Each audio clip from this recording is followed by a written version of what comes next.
Let me know once you can see it. Okay, sharing my screen. I hope you can see my screen now. Okay. All right. So uh, we start with the first project. Okay. Project one, well testing analysis. Okay. Now, the main application that we are trying to solve is to calculate reservoir permeability using data from a well test. Okay. And that's why it is, what have I pasted? That's why this one is a bit of a, you know, it tells you that petroleum engineers were already doing a bit of data analysis. Okay. Because well testing analysis, yes, we are doing it in Python right now, but without before Python came into existence, they used to do it in Excel. They still do it in Excel, right? And you can automate it using Python. That's a good thing. You can develop a tool. If you head over to my LinkedIn, you will find that I've created a application for well test analysis. And people, before even computers came into existence, this theory is very old. They used to do it by hand as well. Okay. So the key theory here is you have some data, you have some logic, you combine both using whatever tool you have, and you do some interpretations. Those interpretations, like here you can see, just using data, you will be able to find out reservoir permeability, which is a good sense, good use case, good result of data analysis. Okay. So the important concepts we'll be looking at in this project will be NumPy, plotting, a few of domain concepts, and reservoir engineering, right? So the equation that basically well testing is based on is this one. And let me explain that. And let me give you a slight introduction, because maybe most of you might not be aware of well test analysis, or most of you might be aware of it. But let's have a look at it. What does it mean? So the PWF, the bottom hole pressure, is a function of time by this equation. You can see it's a semi-log straight line. Okay. So basically we will have a data set which will be having two columns, time column and the pressure recorded at that particular time. Okay. And we will use Pandas library to import that data set. And then we will step by step understand how well testing is carried out. As oil and gas and earth science engineers, it's a great tool to know. It's a great algorithm to know, because it tells you it is used, like most of the commercial softwares, even they are totally selling their products based on well test analysis. So it's a good theory to know, and it's once you have the math understanding of it, it's very easy to understand. Okay. So basically the first step is to import the data. Okay. Step one, import pressure versus time data. And this is coming from a well. Okay. This is coming from some gauge or some recorder installed downhole. Okay. So like I told you, pd.read CSV, this is the path. Okay. So this is a path. Remember, a path can be a GitHub path as well. A path can be a path in your own, path can be anything. So now if I look at what df is, df.head. Remember what head does? Head prints the first n number of rows of the data set. So you can see df.head is 5. Okay. So top 5, df.head 5 prints the top 5 rows. I can also do a df.tail, which will help me print the last 5 rows. It's important because most of the time most people, they have huge data sets and they want to just look at the header of the data set, and that's where df.head and tail come in. Okay. So you can see the test is ranging from 0.0010 hours up to 72 hours. So the test is 72 hour long, maybe more than 1 day, more than 2 days. Around 3 days the test was conducted, and at every point of time the pressure was recorded. Okay. Now, as you must have understood, in a well test you have an open well, right? This is an open well. Let's assume if you are trying to produce from a well, the pressure of the reservoir what will happen to the pressure of the reservoir? Any guesses in the chat? If you are producing from a well, what will happen to the pressure of the reservoir? Any guesses? Anyone? We need to have the oil and gas mindset on as we try to solve this using Python, because if you understand what will happen to the pressure of the reservoir, then you will understand what kind of well test this is. Okay, so the if you can see the data set, the pressure is declining, which is correct, because if you are producing from an oil reservoir, thanks Rhythm for that. If you are producing from an oil reservoir, you are increasing the voidage because you are withdrawing more and more fluid. So the pressure ultimately will keep on reducing to lower and lower magnitudes. How to visualize that? We can import matplotlib dot pyplot as PLT, just like we saw in the last session. It's a good practice to use everything on the top cell. Import pandas as PD. Okay, it's a good practice to keep all the import statements in one cell. So I realize I need matplotlib now. So step 2 is visualize pressure trend to understand what kind of well test this is. Okay, so plt.plot, if I do plt.plot on the x-axis, if I keep time, and on the y-axis, if I keep pressure, on the y-axis, if I keep pressure, you can see the pressure is reducing with time, which means this is a drawdown test. This is a, it's called in reservoir engineering terms, it's called a drawdown test, because we are withdrawing fluid and the pressure is reducing. So draw down test. And that's the equation that I wrote on the top. This equation is valid for a drawdown test. Okay.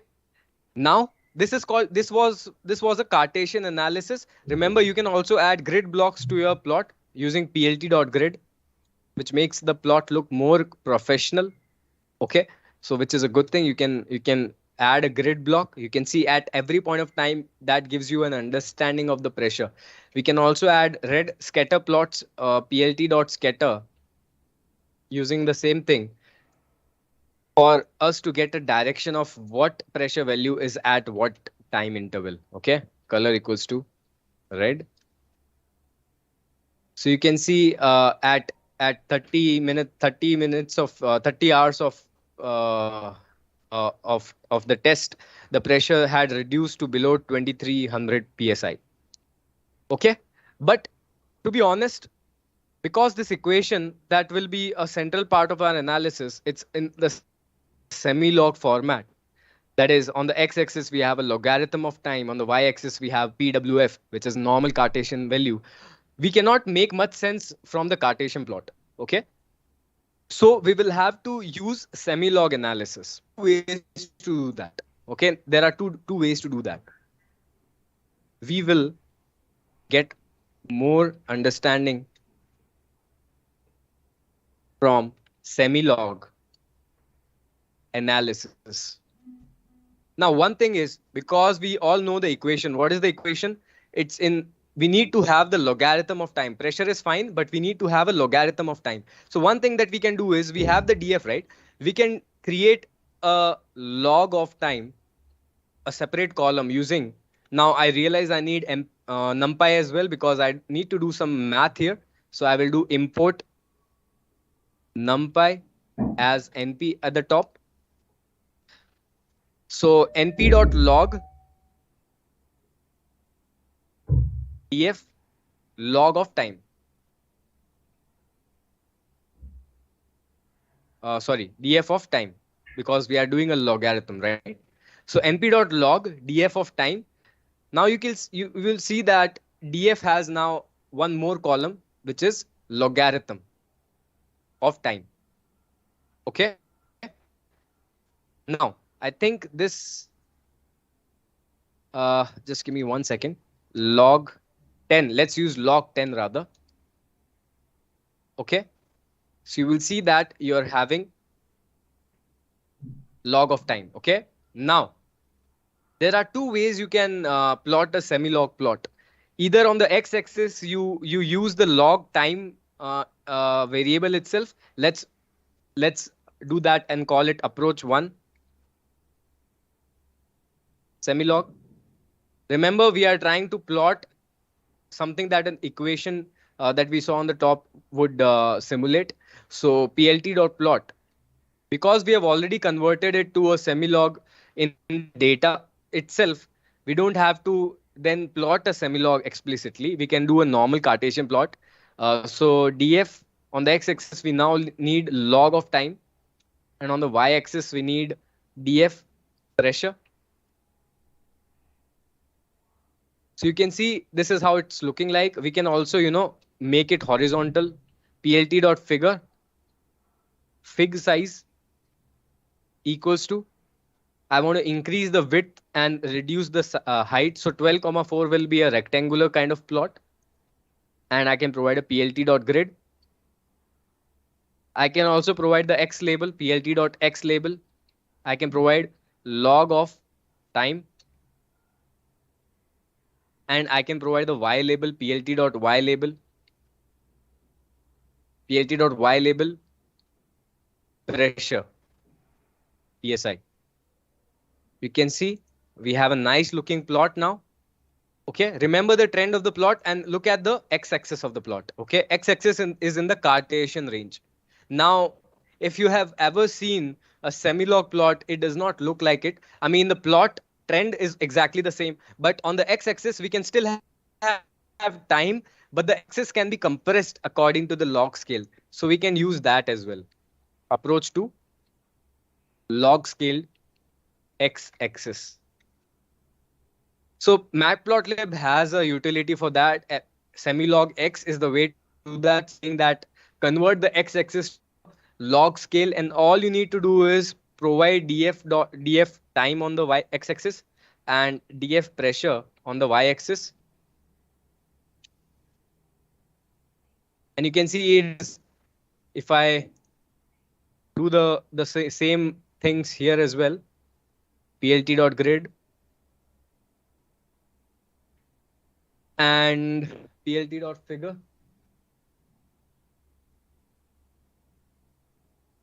Like I told you, good practice of everything. That's why I brought this project up.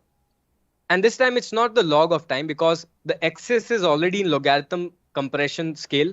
So we don't need to call it a log of time. The values are time only, just that the space is compressed in the log scale. So now you will see that we are having a different kind of axis, which is in the log scale. So you can see 10 to the power minus 3 here is minus 3 here, because we have already taken the log of this one. So that's the difference between both of them. But you can see ideally, both of them have the same plot, same data points. Now let's get back to the original theory of these, the well test analysis.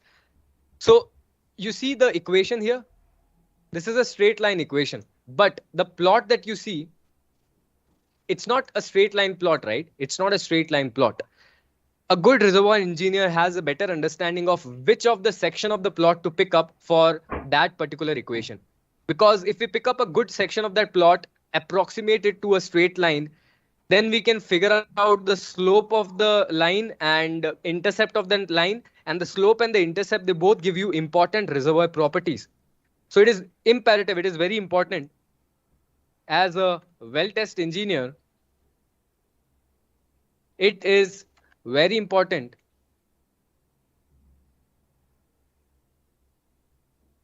to pick up the best straight line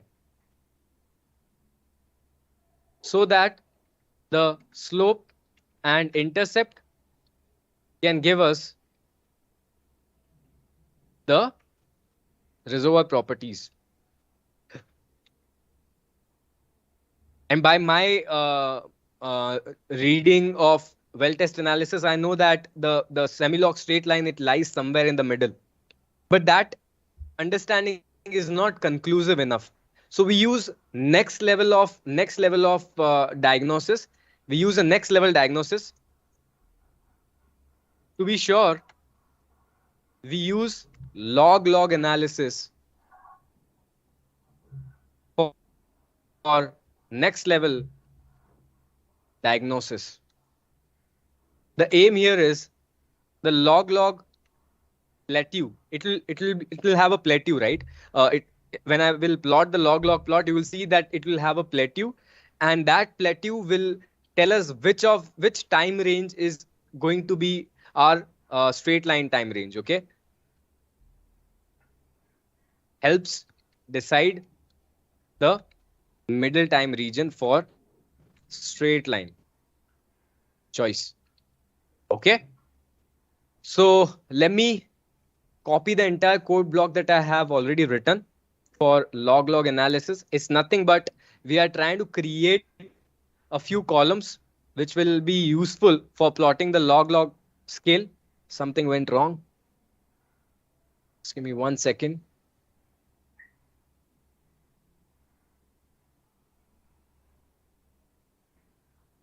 P dash, P dash, P dash. What's wrong? What's wrong? DT. Just give me 1 second. Some error. Okay. So by now what we have is, let me explain something first up. So we have a time axis, we have pressure. This was the original data. We created a log of time. Now what we created was a delta P. Delta P is the P initial minus P final. Every pressure. So this is the initial pressure, and initial pressure was also available to us. The initial theoretical reservoir pressure was available to us. We have just taken the delta of every pressure from that initial pressure. Okay, and we have taken a different D of del P of this particular column. We have taken. Now this is all from textbook, so don't worry about it if you don't understand what this is. Okay. I will tell you what is important to understand. So you have D of del P, you have dt, you have P dash. Okay. Now all you need to do now is you need to plot time against two things. You have to generate two plots. Let me generate two plots.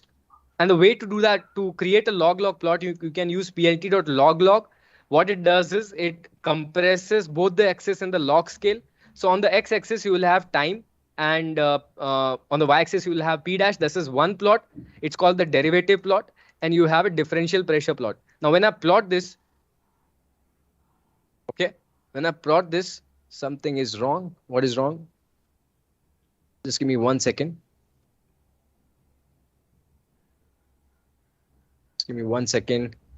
Something wrong here. P dash np dot zeros length of df. Okay, this is good. We did not create P dash. Okay, I understand.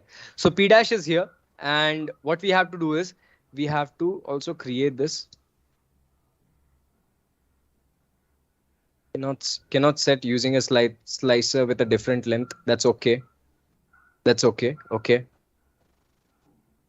Okay. I think this should be fine now. Now, if I plot this, okay. Yep, perfect. So now all I want you to understand is this is the plateau I'm talking about. This particular thing, this horizontal plateau. Let me increase the figure size. All of what I did here is not relevant because this can be found in the textbook. But what is relevant is if I provide a grid line here, plt dot grid, all you need to understand is this horizontal plateau that you see after 10 to the power 0 time up to 10 to the power 2. So basically from 1 hour up to 100th hour, basically starting from 1th hour, this is the plateau that tells you that this is the range where you have untouched reservoir. Basically, what happens is when you are producing from a well, initial portion of the production, when you are doing a well test, when you are recording, as soon as you start recording the pressures, the most initial versions of the pressure will be due to the near wellbore kind of distortions, because that well has been drilled. There'll be drill mud used. There'll be a lot of problems around the well. So you have to first delineate or ignore the initial time period around the wellbore, so that after that time period, whatever is the signal, it is coming from the virgin formation, which was never in the like interference of humans. It was always untouched. and that particular time period is the golden time period that we have to find out. And the log plot, the blue line that you see here, the blue plot that you see here, the horizontal plateau that you see starting from 10 to the power 0 up to 10 to the power 2, this much time period is our golden time period. Okay, now if I just color this, I can also color this portion. I can color this portion and confirm which golden period I'm talking about. This green colored region is the golden period I'm talking about. This is called the infinite acting radial flow. In other words, you can call it the virgin signals time domain. Okay, this is the time domain around which the signals that you receive will represent the actual reservoir properties. If you pick up any other mistakenly, if you pick up any other time domain, the signals that you will pick up will be human interfered signals, and the inferences from that time domain can be incorrect. So now you have figured out the time domain, which is the golden time domain. Now what you can do is you can calculate permeability using this time domain. Okay, so if we repeat the semilog analysis again, so this is the semilog plot. Okay, this is the semilog plot. Now if I can see, this is the straight line I'm talking about, starting from 10 to the power 0. So if I apply the V span here as well, so you can see the green shaded region. If you pick up this much data and you extrapolate and calculate the slope of this straight lines in only in the green region, the permeability calculation using this straight line will give you the actual reservoir permeability. Okay, so let's do it now. Okay, so basically you can calculate two things here. The T minimum of the golden period is 1 hour, and T maximum, let's pick up any line, because all we need data points from this straight line. Okay, and now what you can do is you can figure out. So now you have a you can df straight equals to df. We are doing some conditional filtering of the data set. I need my data to be filtered for this particular time domain. So my time can be greater than equals to T min infinite acting radial flow, and my time should be maximum.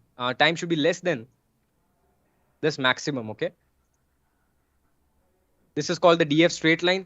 Now if I have a df straight line and I plot plt dot plot df straight line, now you can see, yes, it is just 4 data points, but they are good enough to give us a slope and the intercept. So df straight line time and df straight line pressure. So you can see this is a straight line that we have.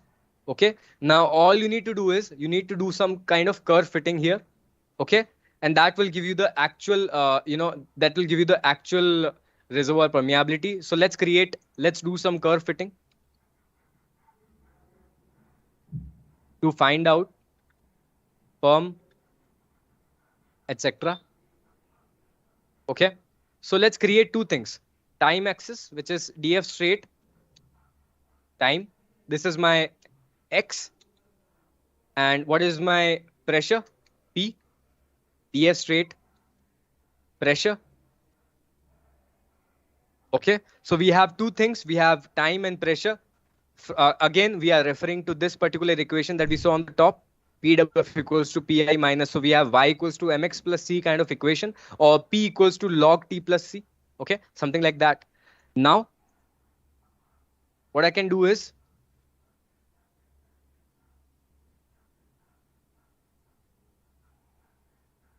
I can do a polyfit. Okay, so if I plot the plt dot plot t comma p, you can see it is still bad, but if I do a np dot log of t and p, and if I plot this one, it still looks better. Okay, now all I have to do is I have to do some polyfit. Okay, so np dot polyfit is a function that allows you to fit a given degree of a particular polynomial. So 1 degree polynomial, if I fit it using this, You can see this is the one. But if I do a np.log here, log 10, so you can see I have two particular properties up here. Okay. Now all I have to do is this is my slope, because you can see that slope is reducing slope. So my slope here is minus 30. All we need is the magnitude. So the slope magnitude is, or we can directly store it like this. Slope magnitude is 39, let's say, or let's say 38. Okay. Slope magnitude is 38. Now, to be honest, the slope basically is what? Let me copy the formula here. The slope basically is this one. The slope is equal to 162.6 q mu b upon kh, where q is the flow rate of the well. It is known on the surface readings. Viscosity of the oil is also known. The oil formation volume factor is another laboratory parameter. All of this is known except for permeability. So now we know the slope on the left hand side. All we have to do is take everything to the, to the left hand side and just calculate the permeability. So basically we have all the information from my textbook, from my last project. Okay. And I can just replace this and figure out the permeability like this. M, M can be slope. Okay. M can be my slope magnitude. And you can see my permeability is this one. So my permeability according to this is 22.4644. There can be some minor calculations in what I've done, but my aim was to provide you how Python and the tools that we have learned, and NumPy, Pandas, Matplotlib, how they can help you analyze something very valuable for a reservoir engineer. Now, this is just from data. We start with data, understanding our reservoir engineering concepts well, and understanding Python fundamentals well, combining all three of them. Now we could figure out permeability, which was not at all there with us. And we did not even need laboratory measurements, etc. Otherwise, if you need to calculate permeability without a well test, you have to use costly equipments as well. So it's a good practice, and it is very valuable. All right. So now let's move on. Let's move on to some data science, data analysis project. Okay. Now, but I see that the time limitation is, so let me just directly start with introduction to machine learning. And if we have time permits, we can continue with some other projects. But it's very important to have complete session by the completion. We must have at least a good machine learning at least. So what is machine learning? Machine learning. So by this point, we have not done any machine learning. All we have done is simple computations, simple automations, and various kind of things. But we have not done some machine learning. We have never picked up a data to train a machine. We have never done that. So machine learning is still something that we have not seen. But what machine learning is? Machine learning, so something that we saw here, curve fitting, right? This is not machine learning because the equation that we want to fit, we already know. Okay, the flexibility is not there. But in machine learning, the idea is we have humongous amount of data with some pattern, and we train the machine to understand that pattern so that the unseen future can be predicted. Okay, so basically what I'm trying to say here is we have some X, we have some Y. Okay, and we don't have them in terms of we don't have singular values. We have huge collection of X values, we have huge collection of Y values, and we feed that into the computer, and the computer understands a mapping between X to Y, and that particular mapping, which is called a function, that function that the machine understands, it can use that function to predict Y for the unseen X. For example, on your phones, you can see the Google app. It tells you the weather forecast for tomorrow. There are stock price predicting apps. which some people do not like to trust. There are other apps that have understood the trends from the past, and they forecast something for the future. They project something for the future. How do they do that? They do that by understanding the data. The humans don't understand the data. They feed that to a machine. They also tell the machine to train on some particular algorithm, and the machine finally says that, okay, I'm trained enough, now you can provide me any new data, and I can predict you my predictions. I can give you my predictions, and you can use those predictions as a wild guess, an accurate guess towards what is going to happen. Okay, for example, you can do oil production forecasting using some time series forecasting algorithms. The benefit of doing that is you can calculate the reserves that are left in the future. You can calculate what will be the impact on oil production if I carry out these trends in the future. Okay, so there are a huge lot of applications. There are various kind of algorithms. There can be regression algorithms. There can be classification. For example, looking at rock properties, you want to classify whether this is a sandstone or a carbonate or whatever. If you want to calculate the drilling ROP using other drilling parameters, that is a regression problem. If you want to calculate, for example, permeability using porosity, using some non-linear polynomial regression, that's again the regression problem. If you want to calculate permeability using all the kind of geologic parameters that you have about a rock, that is again a regression problem. But if you want to forecast something in time, that's a forecasting problem. What if I wanted to calculate the oil production rates for the next 10 days based on the data from the last 10 days? So that's X past correlated with Y of future. So that's what? That's a forecasting problem. Okay, so these are the kind of problems that we have: regression, classification, forecasting. Let's start with regression first. Let's look at them one by one. I've written down the notes somewhere. So this is the model that we are trying to solve. Y equals to mx plus c is the kind of model that we are trying to solve. Now remember, the m can be multiple, the x can be multiple. It can be a y equals to m1 x1 plus m2 x2 plus m3 x3 plus so on plus c. In that, x1 x2 or some of them can be can be higher power numbers as well. They can be x to the power 2, they can be x to the power 3, they can be x1 x2, they can be x1 x2 x3. The degree can be higher orders as well. So just like we studied in high school mathematics, this is exactly the same thing, but there are other techniques to make it better. Okay, that's why we call this machine learning. The machine has the tendency to perform robust understanding of the data.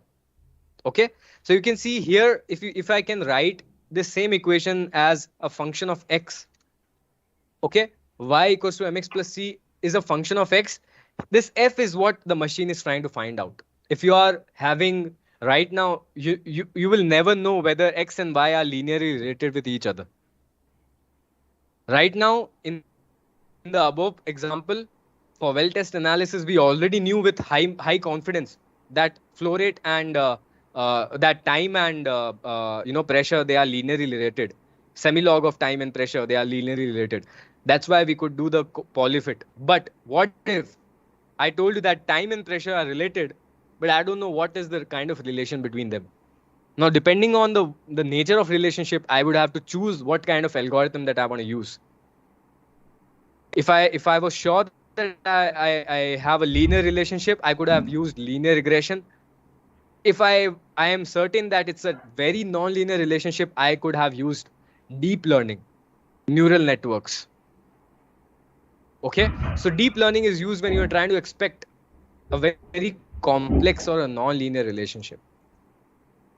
Okay, now whenever you have a y available to us and along with the x, that's called a supervised learning model. There'll be cases where only X is available and they will ask you that, hey, can you, cluster this data into separate groups? I don't know how you cluster them, but you find out some pattern to, just group them together. For example, you are the principal of a school and your school has 1,000 students, all of them of the same age, no pattern to be known initially. And you have the task to divide the students into various groups. That's unsupervised model. You have to figure out some pattern first that, hey, these guys are from Rajasthan, maybe these guys are mathematical freaks, these guys, they love science. So you would have to look for various kind of patterns, and that is the logic behind unsupervised algorithms. Okay, so quick introduction was that, and let's look at, let's simulate a linear regression example, simulating to understand linear regression. Okay, let's look at linear regression now. So let's create, let's try to fit a y equals to mx kind of thing. Y equals to mx. Now, what we will have data. So let's generate some data. So we have generated random data of x, and we will generate some noisy y like this. I know the correct slope, and I will not give this to my machine. I will ask the machine to predict what was the correct slope. And that's when we will be able to trust that machine learning is in fact something really good. Okay, so this is some random noise that I've created just to give it a feel of real world data. And you can see y equals to mx plus some noise, which will always be happening in real world data. Now, if I do the plt.scatter, and this mx, let's call it f. Okay, f equals to, because this is the true f. Okay, and the actual y will be f plus some noise. Okay, so plt.scatter x comma y, you can see it's highly noisy data. It's highly noisy. Okay, let me change the figure size. plt.figure fig size equals to 8,4. You can see highly noisy data. Now, the actual line that we are trying to fit here, because we are using linear regression, plt.plot x comma f. F is what we are after. Okay, now this was our understanding. This, because we are generating the data, this is what the machine should also be able to predict, the red line. The machine will get the blue dots, which is the actual data, raw data, and the machine will be able to or not. That's for us to find out. The machine has to predict this red line.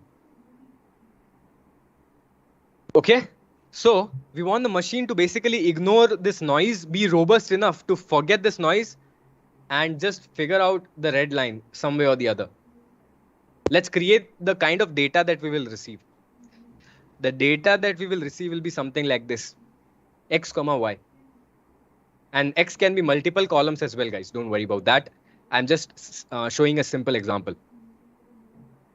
Okay, and the library that is used to do this in Python is sklearn. So from sklearn.linear model, you can import linear regression. So the step is to first initialize the model that, hey, I want to use linear regression. You are trying to tell Python that, hey, I want to use linear regression here. So that's announcing that, hey, I want to use linear regression. Then the next step is to fit model.fit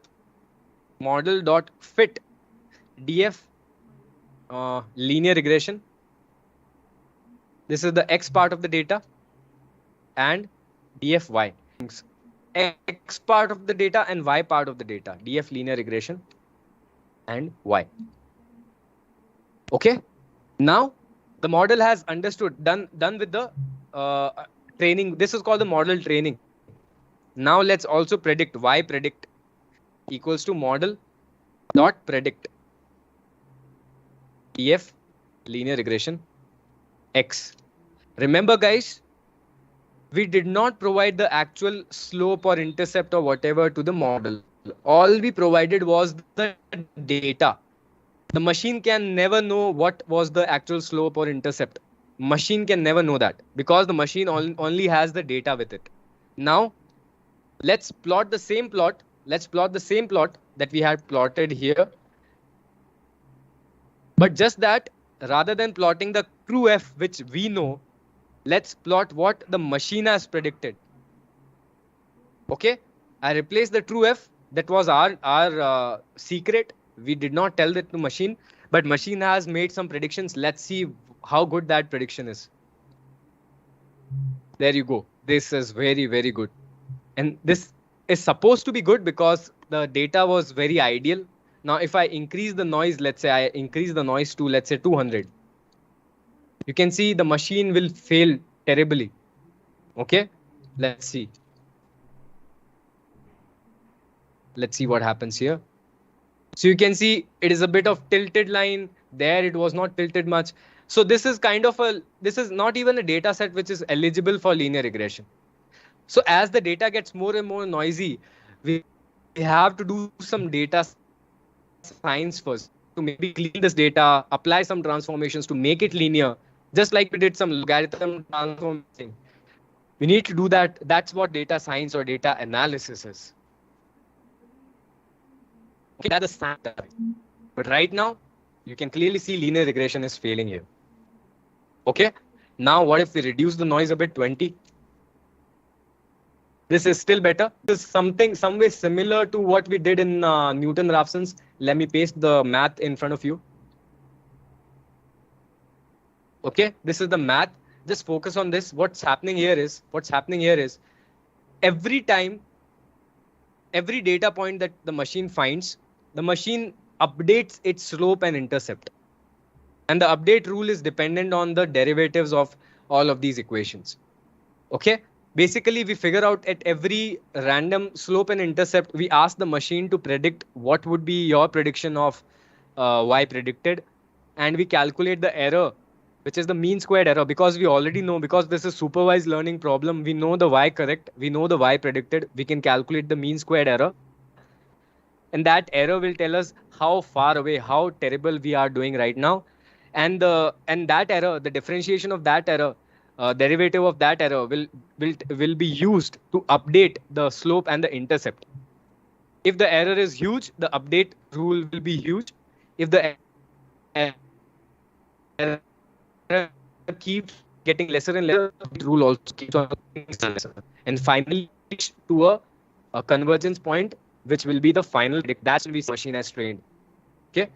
So again, there is a video on my YouTube channel for this, so you can go there and check, but I have pasted it here and you can have a better understanding of it.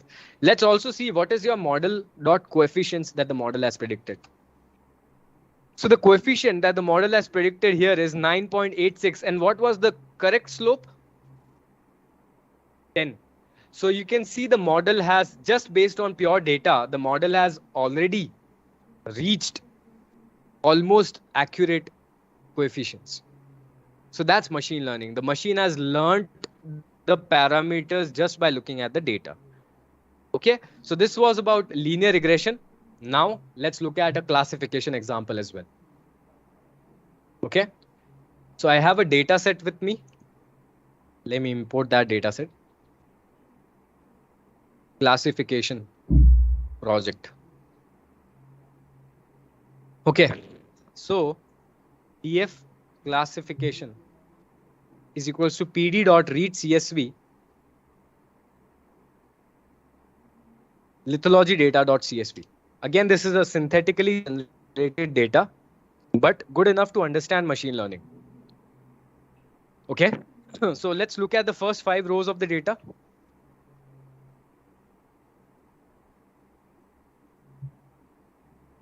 You can see first row has to be ignored.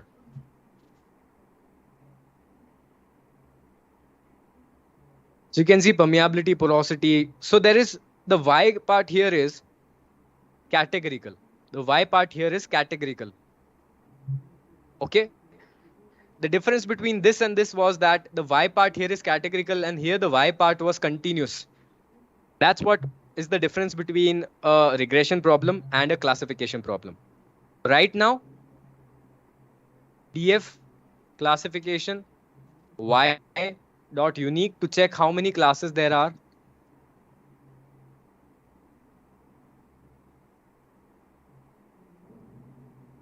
Happened. There can be multiple classes as well. The first step in machine learning is to analyze the data a bit. Right now, we are not able to understand what does 1 mean, what does 0 mean. So the first step is EDA, exploratory data analysis.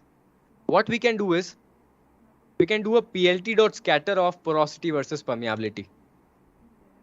Or first thing we can do is, we can do some descriptive statistics, df class.describe.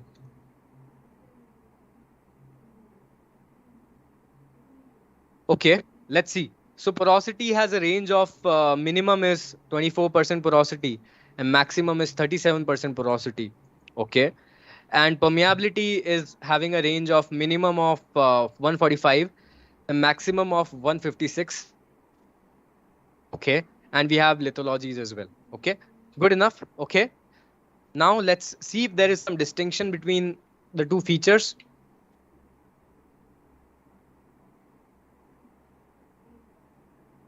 Porosity on the x-axis, permeability on the y-axis. Good story, good news. We do see some distinction between the data points. Let's see whether the distinction is happening because of the lithology.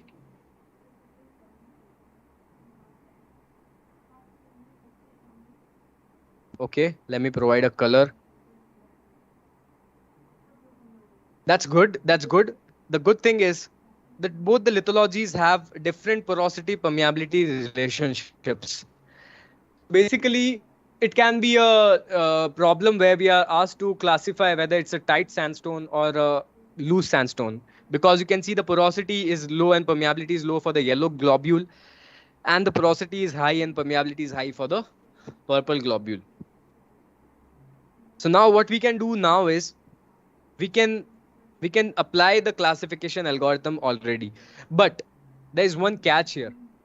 In classification, we always have to check how many number of both the classes are present. What is the fraction of both the classes? Right now, it's the plot showing that both of them have equal population. But if we had only 2 to 3 yellow points and 999 purple points, then a model which was only able to predict purple points would still be giving us 99.7% accuracy. But is that model good?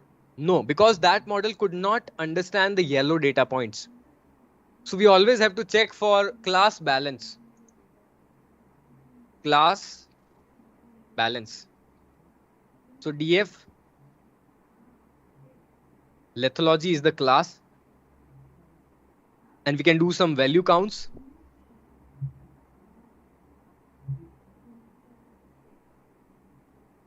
So you can see both the classes have similar number of data points, which is good. If one of the class had a bias, one of the class was very, very much majority, then we would have to synthetically simulate the minority class so that it also has a good number of training data points. So we would have to do some sampling or something like that. But right now it's all good. Okay, now let's do some machine learning.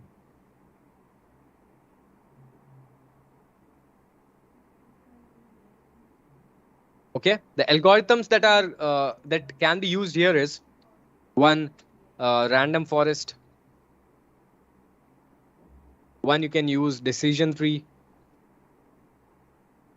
One, you can use k nearest neighbors. Okay, etc. etc. You can use a lot of them. You can also use logistic regression.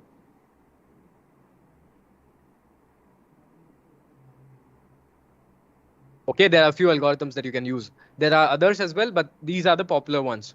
Okay, so let's use random forest for our case. So the way to do that is from sklearn.ensemble import random forest classifier. What a random forest does is it is a combination of multiple if-else conditions. So basically, a random forest will check whether, hey, if a porosity is less than 32% and the permeability is less than 152, give this the class yellow. Otherwise, if this is the case, give this the class purple. So there will be various kind of trees, if else kind of trees that will be there in the random forest. All of them will make some prediction about a data point, and the majority predictions, they will be considered as the final predictions. So for example, you have 10 trees in your random forest. 8 of the trees say that this particular data point is a yellow data point. 2 trees, they say that this particular point is a blue data point. So finally, the ultimate prediction will be the yellow data point. That's all there is about random forest. So you can explicitly provide, because this was a small data set, you can explicitly provide that, hey, I don't want too many trees for my random forest. So the model here is model. Just like we did in linear regression, we also have to announce random forest here. And you can provide n estimators, which is the number of trees to be 2. And you can do what? You can train.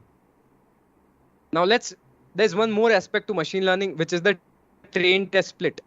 We do not want to train on the entire data set. Rather, what we want to do is we want to train on some portion of the data set and ask it to predict on the remainder unseen portion of the data set. So let's split the data into train and test. Okay. So this is the command to do that. So you can see train test split. So we have picked up the X part of the data by dropping the lithology column and Y part of the data. And we are saying that test size should be 20%. So this function, what it will do is it will split the data 80-20 randomly, and 80% of the data will be X train mapped to Y train, and 20% will be X test mapped to Y test. Now we will fit the model fit on X train comma Y train.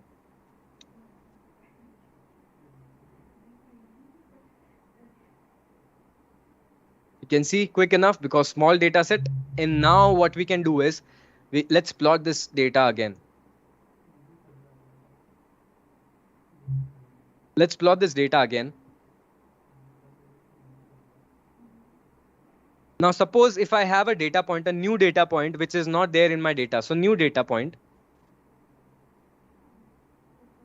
Let's say the porosity of the permeability of that data point is, let's say, 148.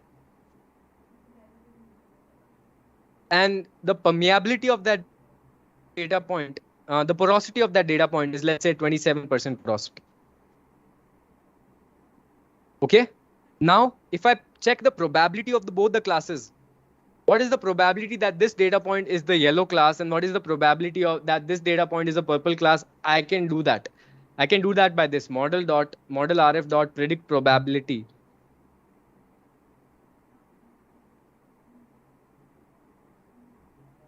So you can see it is saying that it is belonging to the 1th class. Now it is saying that there is more probability that it belongs to this particular class. Okay. So, and final prediction considers the class which is the majority class. Okay. And remember, this yellow class is the 1th class and this is the 0th class. Don't get confused. And what if I wanted to not just print probabilities, but what if I wanted to print the actual prediction? So model.predict new data.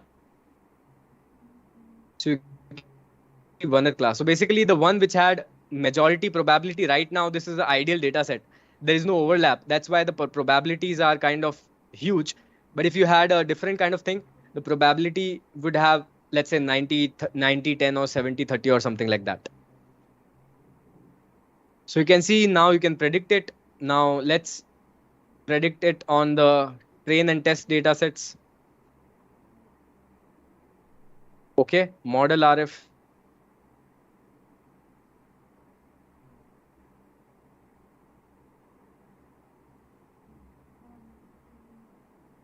And how to evaluate a classification? In regression, all you had to do is you take the difference between the prediction and the actual y, square them up, sum them up, take their average. That is your mean squared error. That's how to evaluate the regression problem.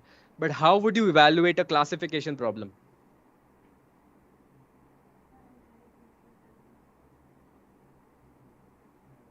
I'll tell you the best way to evaluate a classification problem is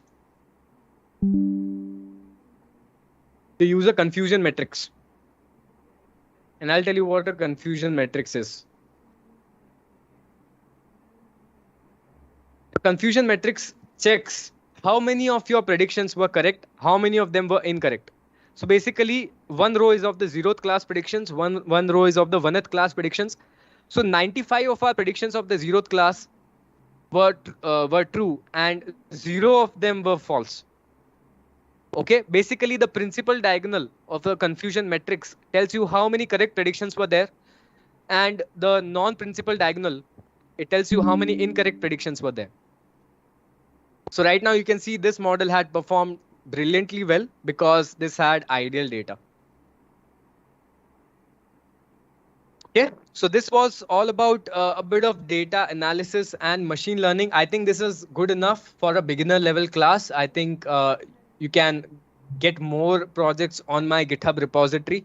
I will paste the link. I have already pasted the link in the chat. I will also paste the link in this notebook before I upload it. But I would advise you to first forward with machine learning. You